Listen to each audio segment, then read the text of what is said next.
But the Colorado Rocky Mountain High, I've seen the rain and fire in the sky. The shadow from the starlight is softer than a lullaby. Rocky Mountain High, Rocky Mountain High, Rocky Mountain High, Rocky Mountain High.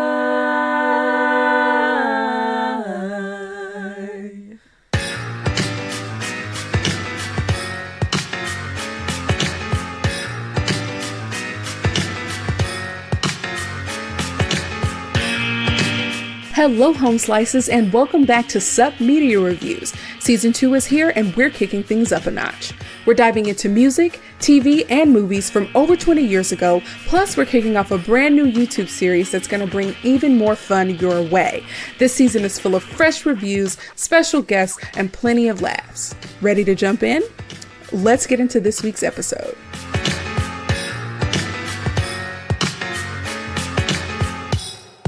What's up, Home Slices? Thanks so much for tuning into Season 2 of Sup Media Reviews. I'm your host, Kiara, and for our final movie review for the spooky season, I'm stoked to discuss the amazing 2000 film Final Destination. The movie features Devon Sawa as lead character Alex Browning, Ali Larter as Clear Rivers, Kerr Smith as Carter Horton, and Kristen Cloak as Valerie Luton, among others. We're celebrating the 25th anniversary of this film this year, so I brought a special guest to join me. You might remember her as the guest who was a super fan of the movie Scream in season 1. It's my good friend Beth. Say hi, Beth. Hey everybody, excited to be back. Yes, I am really thrilled to have Beth here to talk about Final Destination because we talk a little bit about it in some side conversations, but I'm really excited to hear and share some deeper thoughts on this movie. Let's start off with a fun fact. In the first draft of the script, the survivors that get off the plane were 7 strangers, but due to the popularity of teen slashers at the time, the survivors were changed to a high school class. The story was originally going to be the concept for an episode of The X-Files, which was inspired by Sole Survivor, a movie from 1984. In this movie, a woman who was the sole survivor of a plane crash starts to be haunted by dead people that death uses temporarily as vessels, trying to kill her to correct its plan and kill anyone who stands in its way. Beth, did you know this, and have you heard of Sole Survivor? Hey, I definitely did not know that, and I have not heard of Sole Survivor. I think the idea of them being strangers is really interesting, which kind of happens later on in the franchise. So I like that they started out with like a closer knit group. Yeah, I think that's pretty neat. We are in, teen slasher season, in the 2000s and late 1990s. So it totally makes sense that they went with like a closer knit group. I actually am pretty interested in Sole Survivor. I might look it up and see if I can find it. It sounds like some nice mid 80s shenanigans.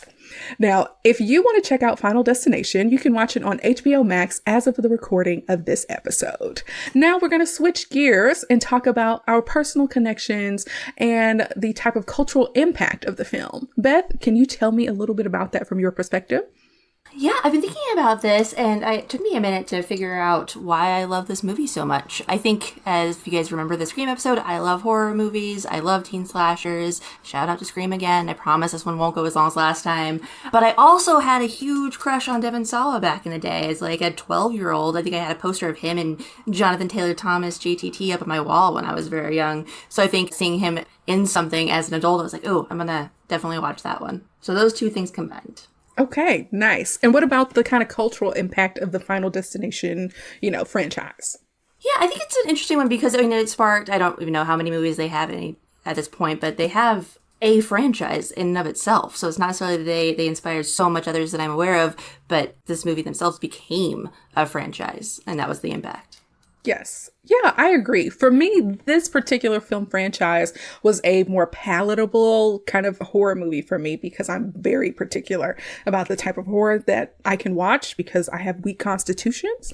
In some ways, it's kind of like nightmare fuel, like particularly for those of us who don't like driving behind logging trucks or, who want to actually enjoy roller coasters. So I feel like the movie itself kind of hits home because of the feeling of inevitability, but also mixed with like being hopeful that maybe they can figure something out. It's that kind of tension that makes it suspenseful for us. I also recently watched Final Destination Bloodlines, which was the most recent entry into the franchise, and I actually really enjoyed it. It's really campy, but it's also really fun. So culturally, I think that this movie has a strong legacy and has simultaneously entertained and scarred audiences for life.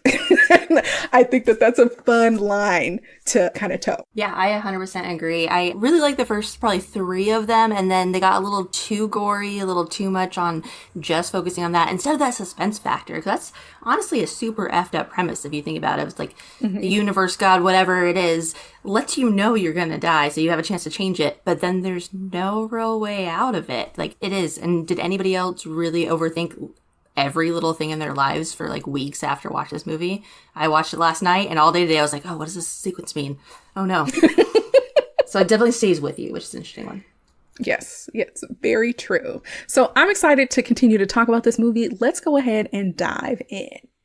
So Final Destination kicks off with high school senior Alex Browning boarding a flight to Paris with his classmates. Right from the opening credits, the film sets a really ominous tone. There's this unsettling wind that's blowing through Alex's room. There's ominous imagery, even John Denver music, who apparently died in a plane crash. Was not aware of that. Oh, no. Right. All of which Alex, who is really perceptive, like he picks up on all of this. You can tell that he's uneasy getting onto this plane. We get introduced into a pretty classic lineup of, high school archetypes. We got couples making out. We got goofy best friends. We have jocks, the outcast. This group of students feels fairly believable as high schoolers who are about to head out on a big trip. On the plane, Alex has a terrifyingly vivid premonition where things start going wrong and the aircraft explodes midair, like right after takeoff. When he wakes up from this dream, he freaks out, he causes a scene, and ends up getting himself plus 6 others removed from the flight. And minutes later, after the plane takes off, the unthinkable happens and the plane really does explode just as Alex foresaw. This moment flips everything around because the survivors are caught between feeling grief, some survivor's guilt, suspicious about the premonition that Alex has. Like, is he cursed? Is he lucky? Is he dangerous? Beth, let's talk about the opening. What stood out to you in the early scenes? Like, both in how the movie kind of sets this creepy tone, the imagery of the crash itself, and how we're introduced to this group of survivors. Yeah, again, you and I are like on so many of the same wavelengths right now. I love the opening credits even before any dialogue, of the ominous music, the weird imagery. It sets the whole suspenseful, you're almost scared before anybody even shows up to it, which I just think is amazing. The character building, 100%. It's very classic high school. I think even like Ali Larter's reading 2 different books within like a 5-minute span. Why? No idea.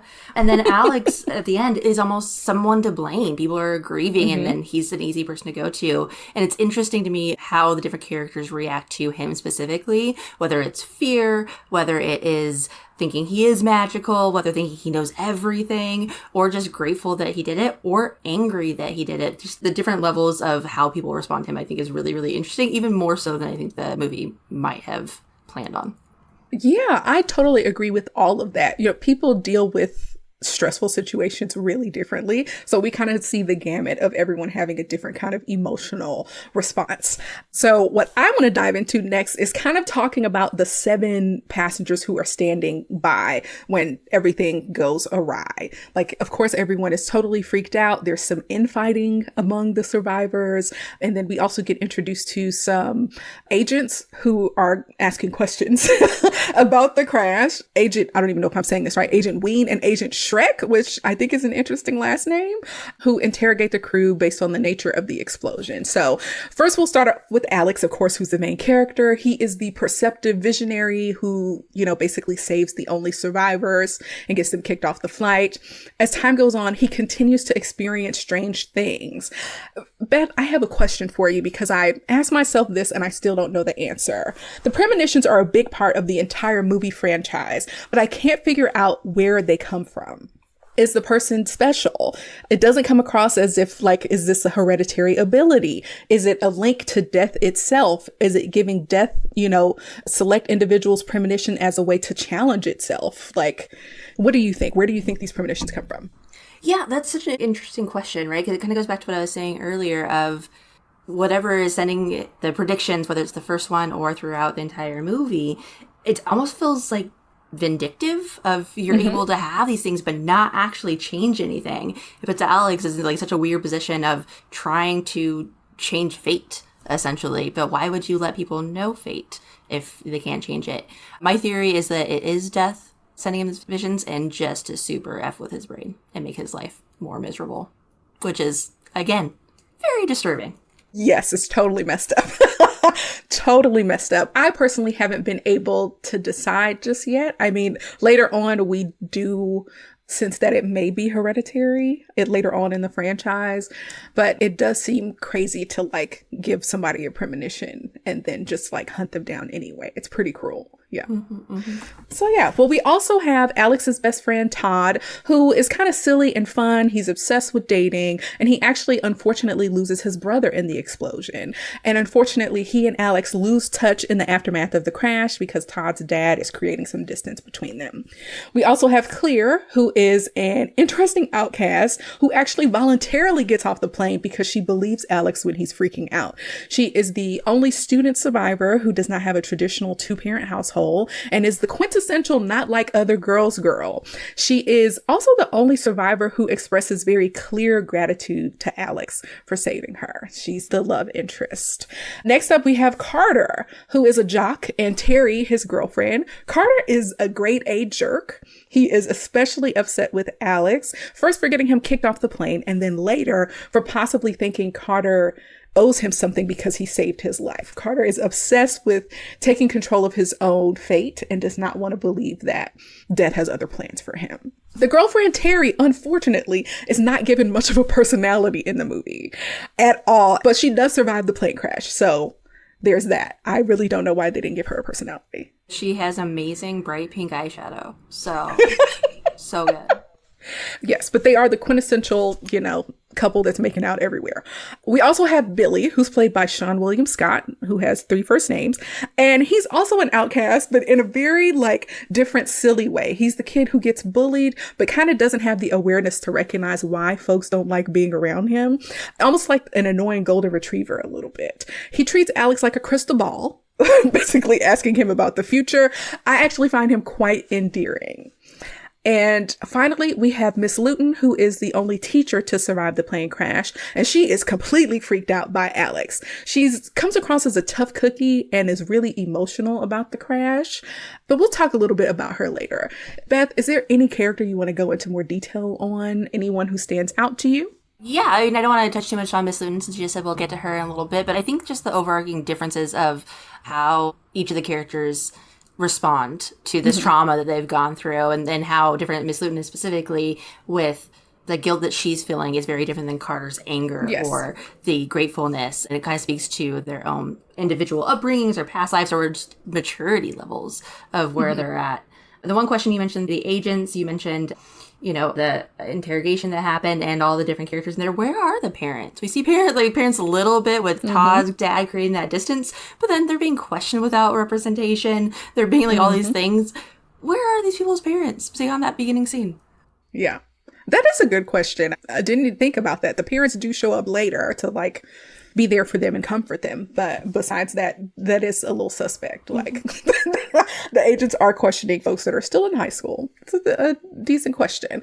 Well, personally, I think that everyone is entitled to their feelings, but I feel like Carter is taking it way up a notch. He's really intense about it, especially in his interactions with Alex. But overall, I understand how everyone is feeling. I actually think all of the actors are doing a good job in portraying these feelings. And I think folks could be a little more distraught over the loss of so many people they knew. I think that's really Miss Luton probably is the only one that's really capturing the heaviness and being really distraught about losing so many people they know. But the students are all well cast. And even though none of them were actually high school age during the filming of the movie, I would say that compared to other films, they do kind of look age appropriate. Carter was actually 28 when this movie came out. And I was like, geez, that's crazy. What's his skincare routine? Because I need to start doing more of that. He definitely does not look 17, but he doesn't 22 doesn't look maybe? 28. Yeah. Yes, right. A lot of the actors went on to have great careers, so I think this movie also did a good job casting too. So that's where we are at the beginning of this movie. Okay, so in the days that follow the crash, survivors start dying in these bizarre, elaborate accidents. We see Todd die in a particularly gruesome way as he's strangled by a clothesline in a slippery bathtub. Terry gets hit by a bus during a chance reunion of the remaining survivors. Miss Luton has arguably the most gruesome death in the film, which I think is pretty unfair. Like, her computer blows up, it launches glass into her neck, she gets stabbed by a falling knife, and then her house blows up right after, Alex escapes it. This is where Final Destination kind of carves out its identity. It's not a slasher with a killer that you can run from. The villain is fate itself. Every scene becomes a suspense game. Which little accident will actually trigger the kill? Are they faking us out? Like, maybe we see something and we think something is going to happen, and of course it doesn't. Alex, who is now consumed with researching plane crashes and trying to figure out what happened, gets these premonitions or these hints that something is going to happen to the remaining survivors. And at some point, he and Clear talk about what's going on, and they end up breaking into a mortuary to see Todd's body, which is really weird. They end up meeting Bloodworth, who is a creepy mortician played by Tony Todd. Oh. Tony is famous for playing Candyman, and he actually appeared in the most recent Final Destination Bloodlines movie. And I actually think it was his final movie appearance before he passed away in November of last year. But Bloodworth tells them about death having a design and how no one can really cheat death.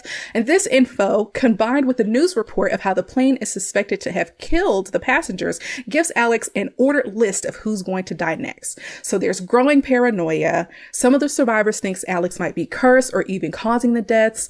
Others cling to him, as a symbol of hope. The FBI agents are circling Alex because they think he's a suspect. Like, it takes a minute, but Clear finally believes Alex's theory about what's happening to the group. And then she gathers up Carter and Billy to go find Alex to see if they can stop death from collecting them next. Beth, what do you think about the death scenes and the kind of middle parts of this movie as we're learning more about death's design? Yeah, I mean, so many avenues to go, some lighter and some heavier.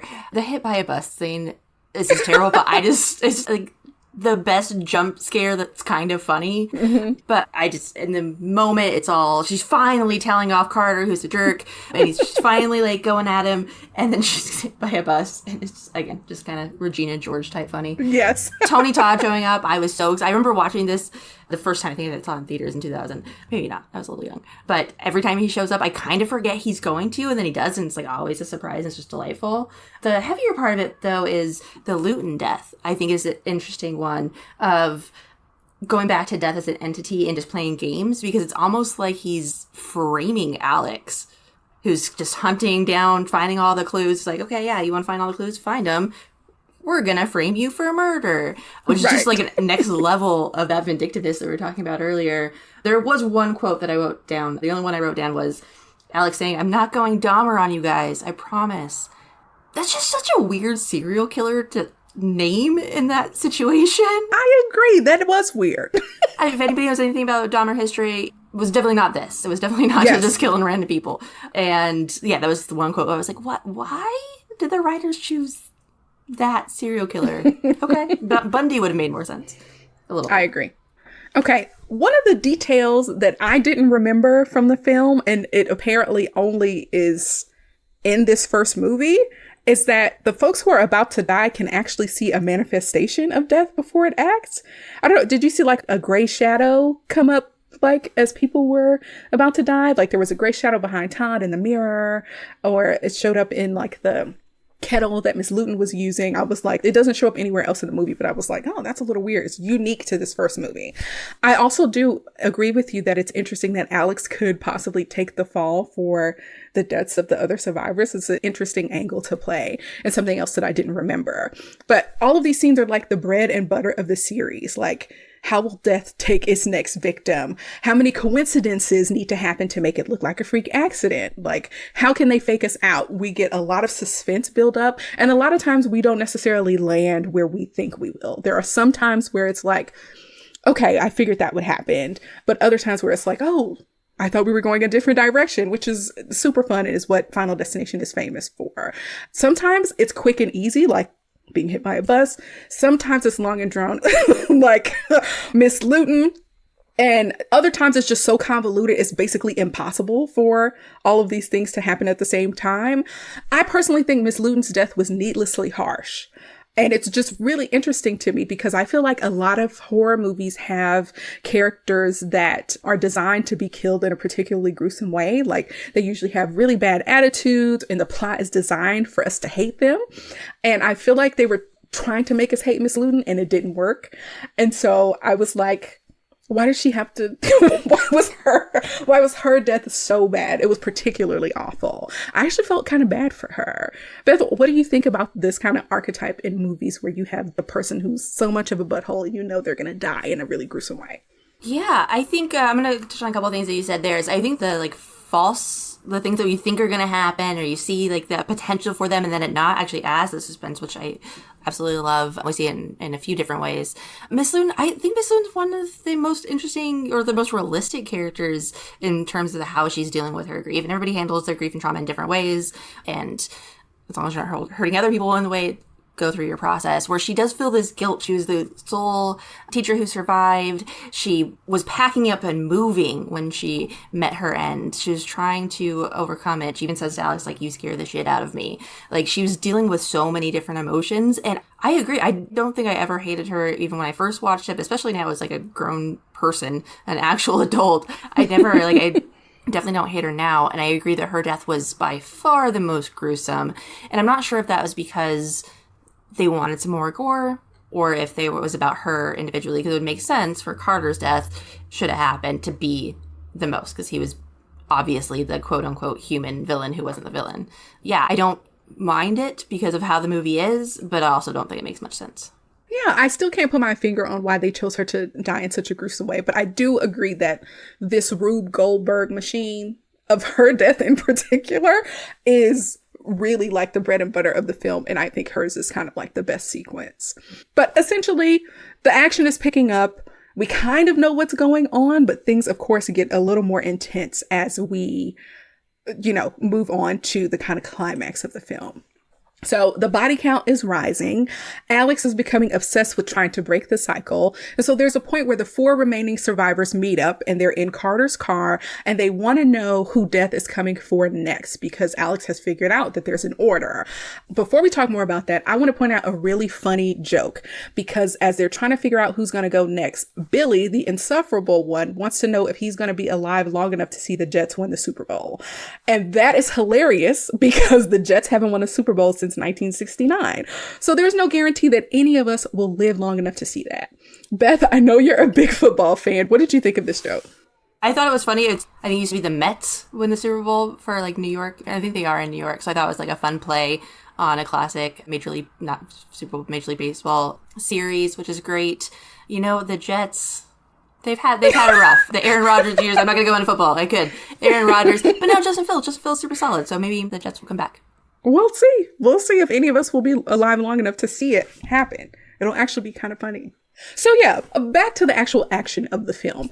Carter is overwhelmed by everything that's going on and decides to endanger everyone's lives by driving recklessly and ending up parking on some train tracks. Carter ends up getting stuck in the car because he is next, but Alex saves him when he sees a premonition of the seatbelt breaking.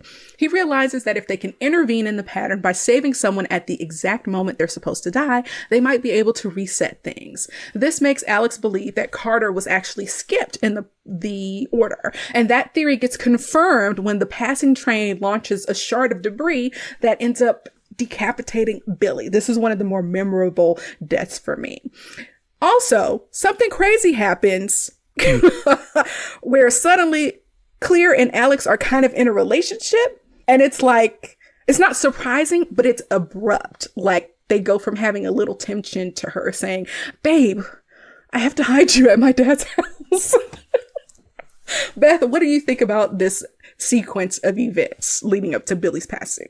So many thoughts, but I'm going to touch on the last one you said first. Thank you. I literally, in my notes when I was watching this last night, I was like, why did she call it baby, over and over and over again? I was like, are they a thing now? Like, again, not surprising that it would happen, but just all of a sudden they're in this very close, intimate relationship with pet names was very, very weird, especially for it being that new. If he's unconscious, you should really call him by his first name.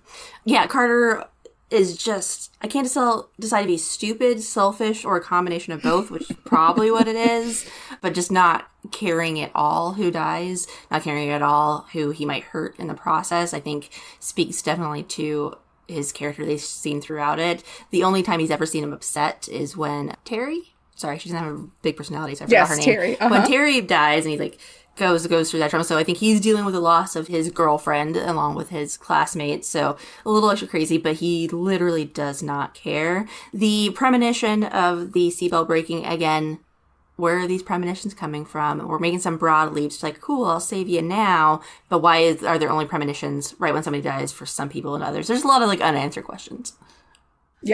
Yeah, for sure.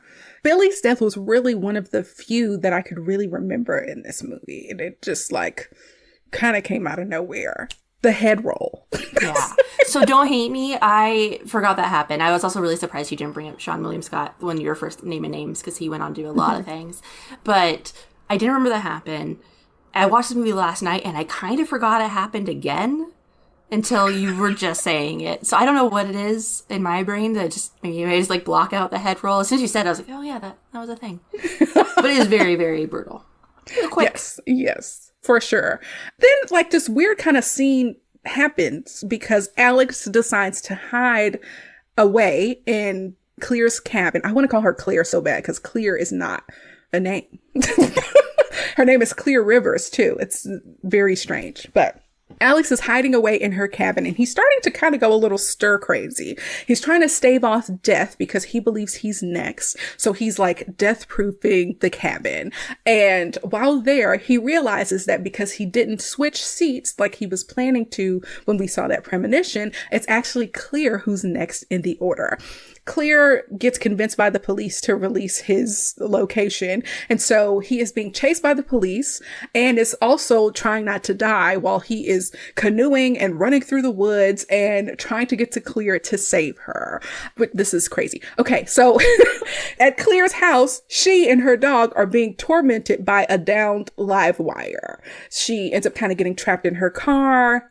I feel like this wasn't as satisfying as I remember it being. Like the way the electronics were blowing up in her house and the stupid live wire and her being trapped in the car. I was like, it wasn't as satisfying for me as I kind of hoped it would be. But essentially Alex makes it there and he decides that he's going to grab the live wire and sacrifice himself so that Clear has the opportunity to not die. Yeah. So that's weird. What do you think? It's a lot. There's so much stuff happening in that not ton of time. They do a really bad job of helping you understand how much time has passed. Like, how much time has Alex been in this cabin? He's eating, like, sardines out of a can in a corner as he's death-proofing the house. And then he does go a little stir-crazy, saying things a little bit weird. Realizing that he switched seats or didn't switch seats is a little also odd because that just had happened theoretically like a week ago. So the timing of all of this is very... No, it was at least a month and a half. Okay. Because the memorial they did was 40 days after the crash. Still, you have a premonition like that, you're going to remember where your seat is. Like, pretty sure it'll be clear. No, and then grabbing the live wire. Was he trying to sacrifice himself, or was he trying just to save her so that she skipped for then it goes on to the next person? I don't know. It was a weird decision, and that brings us back to the baby, wake up, which is just weird. I will say, though, kudos to Ellie Loader, her scream is, like, haunting. She does it a couple times where it's, like, it's not high-pitched necessarily, but it's just so full of raw emotion. Like, that's a skill. I don't know that I noticed. I might have to go back and listen to it. I didn't notice anything in particular when she was screaming. She does it in a few different movies or shows. I think in Hero she does it too, but it's not long. It's just, like, very, very abrupt and just, her voice cracks. I don't know. It gets me every time. Okay. All right. I'll rewatch that part. We'll see. So the agents are there because they were chasing him, and they get to him after he's been electrocuted. And we skip forward. We fast forward to 6 months later, where the remaining 3 survivors, we got Alex, Clear, and Carter, actually are on a flight, and they arrive in Paris because they are celebrating getting a second chance. I don't know if I could ever be on a plane again, personally, if something like that happened to me. But these resilient high schoolers, I mean, they are apparently doing way better than they were before. Alex feels like he isn't convinced that everything is over. He's like, nobody necessarily intervened when I was electrocuted, so like this cycle might not actually be over. Things start to happen, and he gets really suspicious when a street performer starts singing that Rocky Mountain High song. So he's like, oh my gosh, I got to get out of here. I'm dangerous to be around. I don't want to endanger, these people that I care about. As he's walking off, Clear gets a premonition of a bus and ends up stopping Alex from being hit by that bus. But then the bus does, a series of unfortunate events that end up resulting in this huge sign almost swinging to hit him, but he ends up being saved by Carter. And right as Carter is asking who's next, the sign, which is now a huge pendulum, swings back to get him. And the movie ends letting us know that there really is no escape. Beth, what do you think about this final scene of the movie? Okay, so a couple things, like unanswered questions. Like, why the hiatus? It was like for months, back to back to back, death, death, death. And then we're going to give you a break long enough for you to feel safe and that things are over and you can just go to Paris. Also, I'm with you. Why the hell did they go to Paris? Of all places, I know it's like to honor our friends, but that seems like a really, really odd thing. The other unanswerable question, the thing that just does not make any sense. Why are they friends with Carter? And why is Carter all of a sudden changed so much in 6 months? He's not only their friend and their buddy seems a little bit calmer, but also is willing to sacrifice himself for Alex and therefore dying. Just seemed very out of character, and really hope he got a lot of therapy in that 6 months and that's who he turned out to be as a better person. But no evidence of that. So like, why the hiatus? Why Carter? Why are they friends? And why the hell did they go back to Paris? Or like my unanswerable things with how this ends.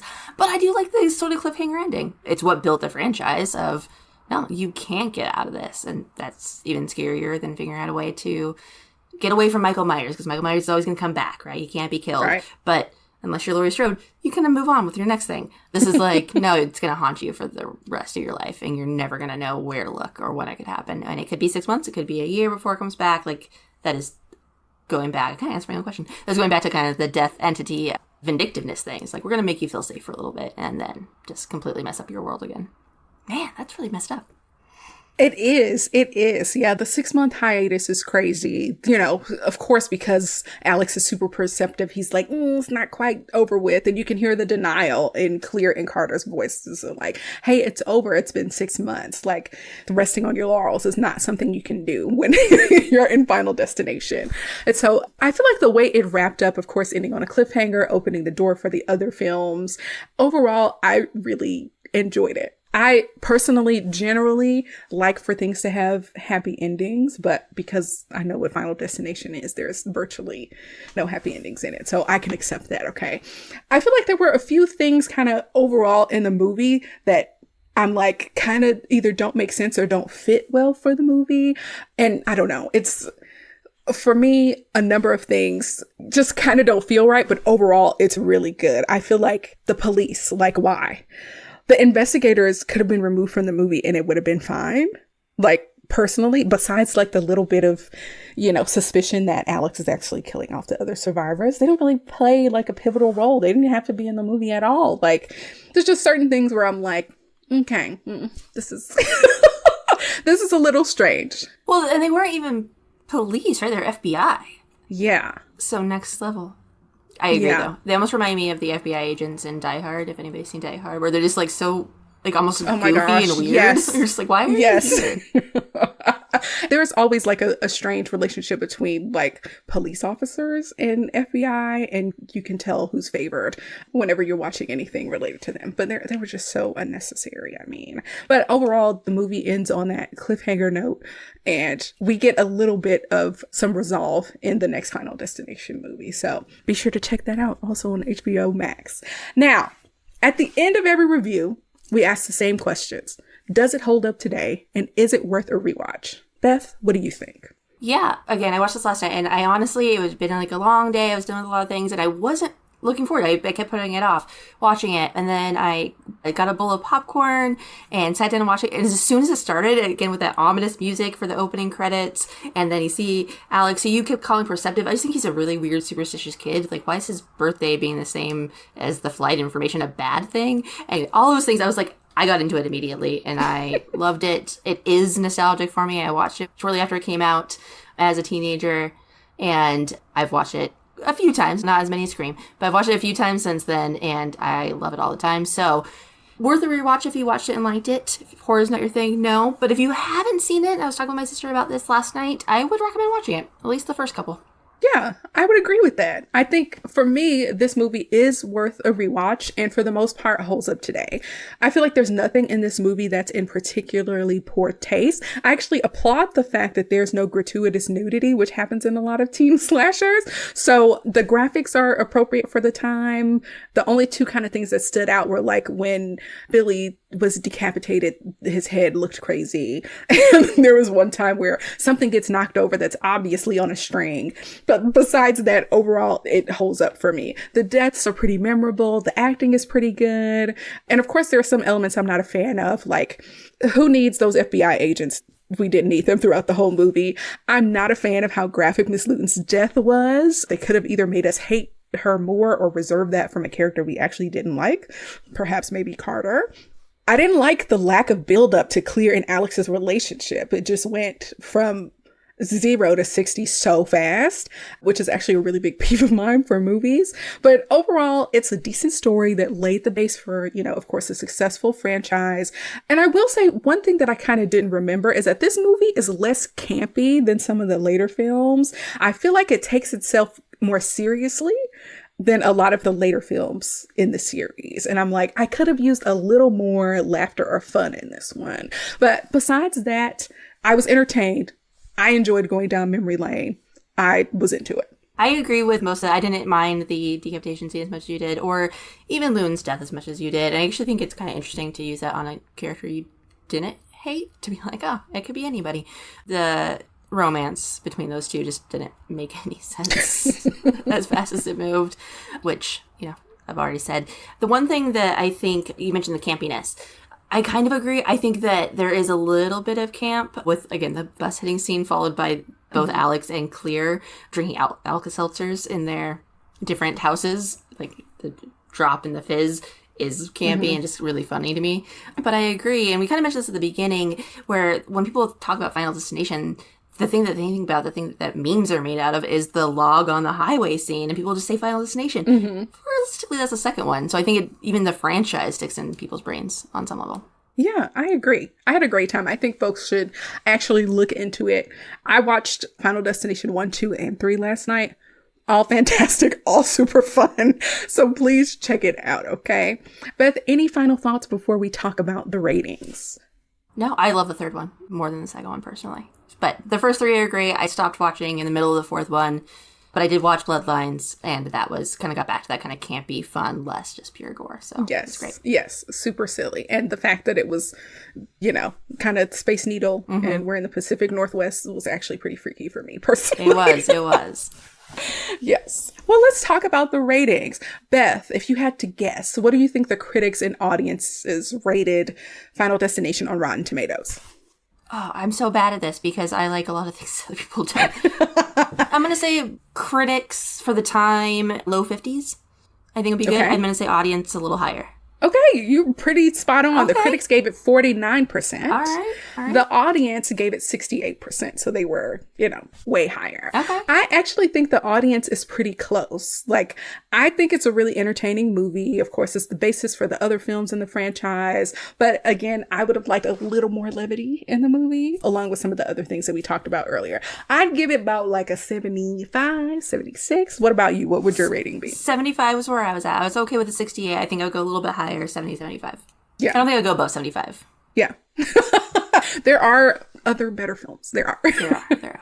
Yes, for sure. Well, thank you all so much for listening to our review of the original Final Destination film here at Sup Media Reviews. I want to say a super special thanks to Beth for joining me today. Beth, did you have a good time? I did. Thank you again for letting me back, especially after my last one went so long. Always so fun. So glad you're back. And here, cheers to a great new season. Heck yeah, thank you. I'm really happy that we finally got a chance to talk about this film in detail. Listeners, let me know what you think about Final Destination. Does it hold up for you? Did you rewatch it recently? Do you agree with the Rotten Tomatoes ratings? Share your thoughts on our social media pages on Facebook, Instagram, and YouTube. Next week, head over to the Sub Media Reviews YouTube channel for our very first Top 5 episode, where I'll be joined by Kenny Sparks of the Kenny Sparks YouTube channel and Zach from Zach Attack Reviews YouTube channel to discuss our top 5 front row movies. You don't want to miss it. Peace out. Thanks so much for tuning into this episode of Sub Media Reviews. New episodes drop just about every week, and our brand new YouTube series is coming your way. So make sure you follow us on YouTube, Instagram, Pinterest, and Facebook so you never miss a thing. Got a movie, album, or show you think we should review? Send it our way. Until next time, keep watching, keep listening, and just chill till the next episode.